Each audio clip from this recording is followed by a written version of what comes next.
Hello and welcome back. It's time for another Cuddle Up Sampler block tutorial. This week we are making the wreath block. And after last time's block with those teeny little Ohio stars, I think you're going to find this one will go together very nicely for you. I hope you like stitch and flip corners because that's what we are going to be doing a lot of today. So I'm happy to walk you through this block. Stick around.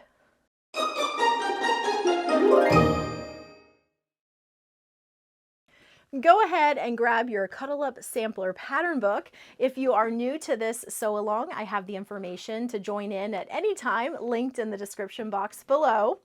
For those of you that have been merrily sewing along, we are going to be beginning on page 12. You are going to want to cut your A through I pieces. And before we dive into the piecing, I wanted to chat just a little bit about that cutting. You're going to notice that with the different fabrics, you have multiple pieces cut for the same letter. So you can see my cutting up here. I have 4 different prints for A, 4 different prints for B, and then 2 different prints for C. And you're going to see that laid out in your cutting. So as you're reading down through, if you're wondering, hey, why do I have more than one A? That's exactly as it should be. So go ahead and get those pieces cut out, and then the piecing begins on page 13. We're going to start right away with those stitch and flip corners right here in step 1. We're going to be using our G squares, and then we're going to be using our A squares. Not all of our A squares, just a portion of our A squares. So you are going to grab a G, and I have marked my diagonal lines on the back of all of my G squares. And then you are going to be making 2 of these units from each of your 4 A prints.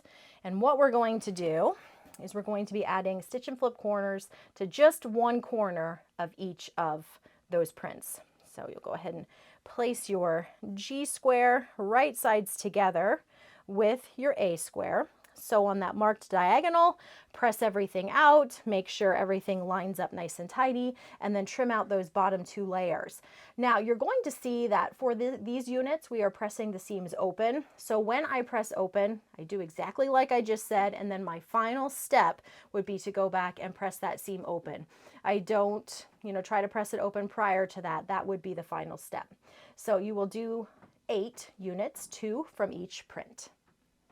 I've now created these 8 units. This is what it looks like on the back with that seam pressed open. And now we are ready to move on to more stitch and flip units. I am going to do steps 3 and step 4 at the same time because we are just adding corners to all of those as you see here. So we're going to need H, and to H we are going to add stitch and flip B squares to each corner. Now because we have 4 different prints for B, I'm just going to use 1 of each. I've already drawn my diagonal line on the back of all of these, and then these are just going to go on each corner. And you don't need to worry too much about which print you put in which corner. If you want to, you could look closely and see exactly which one goes where, but really just go ahead and put them 1 in each corner. And then when it comes time to lay your block out, you can rotate it however you'd like. So you can put prints, wherever you need them to go in that center. So 1 in each corner. And then for step 4, you're going to do the same thing, but you're going to use D, and then once again 4 B squares. So again, I'm just going to choose 1 of each print. I'm not going to pay attention to which corner they go in.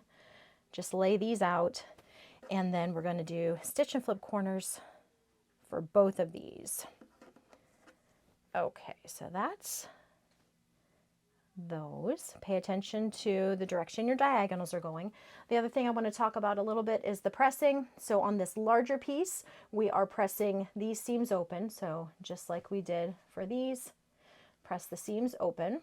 And then for the smaller one here, these get pressed away from the center. This larger unit is now done as well as the smaller. So those seams are pressed open, and then these are pressed away from the center. And now it's time for more stitch and flip units. We're going to do steps 5 and step 6 at the same time. So starting with step 5, we're going to need an E rectangle, and 2 B squares. So we have 4 B squares remaining. Just choose 2 of the prints, and you're going to be doing stitch and flip corners on just one side.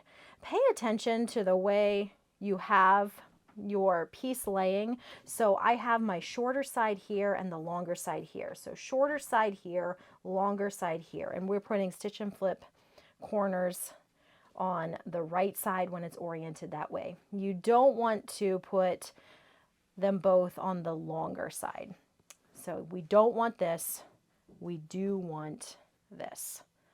So pay attention that you have that oriented correctly. You're going to make 2 of those, so you'll use the other rectangle here and your remaining 2 B squares to make 2 more of those.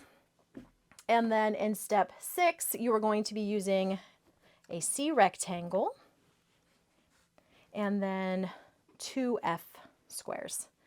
And for these, you're going to be adding stitch and flip to either end. So if we orient that like it's illustrated, then you're going to place these like so. And you're going to make 2 of those units as well. So we're going to end up using all of these pieces. And then that is going to wrap up our stitch and flip units. And then we're just left with piecing everything together.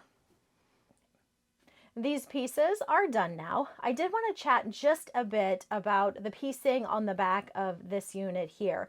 You're going to see that these are pressed toward the center, like so.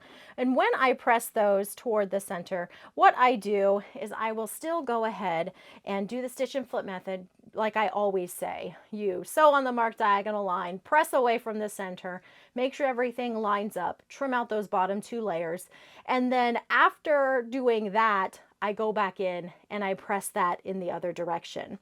So that is how I do this. It would be easier to sew on the marked diagonal, trim away, and then press toward the center, but it's not as accurate because we press, make sure everything is even around those perimeter edges. That is one way of double checking that you have sewn accurately. And if we skip that step, it can be very easy for stitch and flip units to not be square. I'm sure if you have been quilting for any length of time and piecing, you've encountered times where your stitch and flip units just do not end up the shape you want them to be. And one way to help eliminate that problem is to press first, make sure everything lines up, and then trim. So I do the same way, even when I need to repress after I have completed the unit. So that's what I did here. These are pressed away from the center, and that completes those. Now, I think that I said we don't have any more stitch and flip units, but we actually have 4 more, but we are going to do those at the very end, our last step of piecing this block. So the next thing that we need to do is to lay everything out right here. You can grab all of your pieces, lay everything out, and then we are going to be sewing these pieces together in longer rows. So I'm going to lay these out. I won't make you watch me do that piece by piece, but I'll go ahead and get these laid out and be right back. Here is what everything looks like laid out. You can just kind of lay things out in a pleasing manner. You don't have to worry too much about where you put your prints. Just spread them out so that they look nice to you. And then you are first going to sew together this center chunk. So you'll sew these together in pairs on both sides here. Pay attention to the pressing instructions right here so that the seams will nest once you sew those together. After you've sewn them together in pairs, you're going to sew the 2 pairs together, and then you will sew that to the center. You're going to see that all illustrated right here. After you have completed sewing this center chunk together, then you are simply sewing together these long horizontal rows. You're going to sew together everything into long rows, paying attention to your pressing here. And then once you have sewn these long rows together, then you are going to sew everything together to complete this center. And then we just have 4 stitch and flip corners to go to complete our block. This is what our block looks like right now.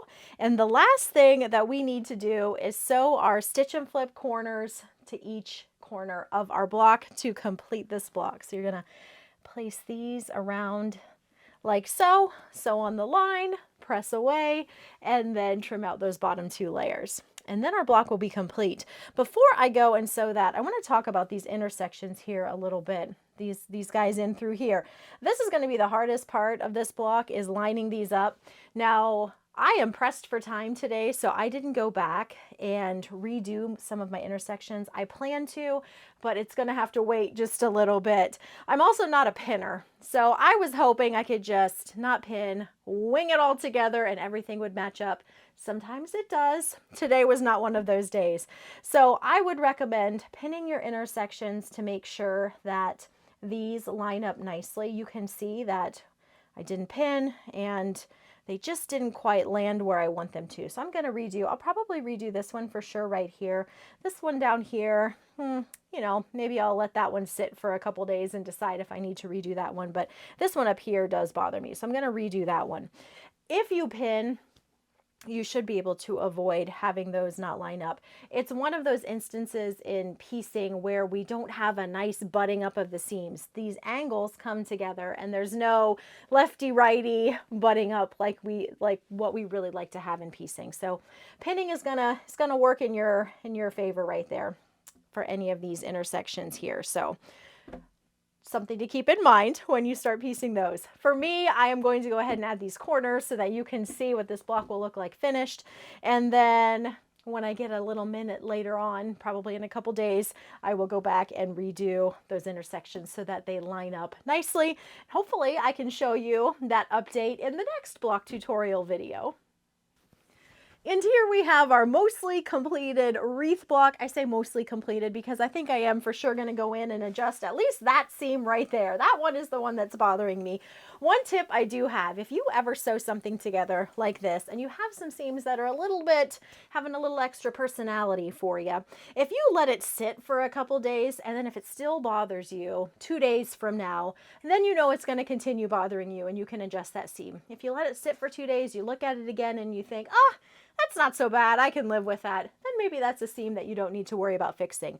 I know that one right there is going to bother me, so I'm going to adjust that one. The others, we'll see how I feel in a couple days, but I'm just too pressed for time today to be able to make those adjustments today, but I know that that's one I'm going to revisit. So I hope you have enjoyed this block. Have fun sewing your wreath block up. If you have any questions, leave them in the description box, in the comments box below this video, and I will be happy to answer those for you. Thanks so much for watching, and I will catch you again next time.